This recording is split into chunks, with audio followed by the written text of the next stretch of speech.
ఈరోజు Nifty option chain ప్రకారం 22,000 పుట్స్ని ఎక్కువగా సేల్ చేస్తున్నారు. ఆ తర్వాత 22,100ని ఎక్కువగా సేల్ చేస్తున్నారు.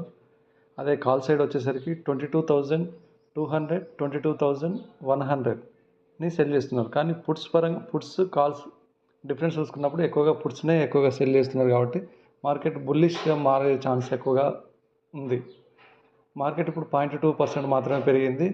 హెవీ వెయిటెడ్ స్టాక్స్ ప్రకారం చూసుకుంటే రిలయన్స్, ఐటీ సెక్టార్స్ మార్కెట్ని కిందికి పుష్ చేస్తున్నాయి. హెచ్డిఎఫ్సి మాత్రం బాగా సపోర్ట్ చేస్తుంది మార్కెట్ పెరగడానికి. కాకపోతే అటు హెచ్డిఎఫ్సి ఇటు ఐటీ స్టాక్స్ ఆటోమేటిక్గా బ్యాలెన్స్ చేస్తూ మార్కెట్ని సైడ్ వేస్లో ఉండే విధంగా ట్రై చేస్తుంది. అయితే హెచ్డిఎఫ్సి ఇంకా బుల్లిష్గా మారడం, లేదంటే రిలయన్స్ నెగిటివ్ నుంచి పాజిటివ్గా మారడం, లేక ఐటీ సెక్టార్ నెగిటివ్ నుంచి పాజిటివ్గా మారితే మాత్రం మార్కెట్ని బుల్లిష్గా మనం చూడొచ్చు. లేకపోతే మాత్రం సైడ్ వేస్ కానీ లేదా డ్రాగింగ్ డౌన్ కానీ చూడొచ్చు.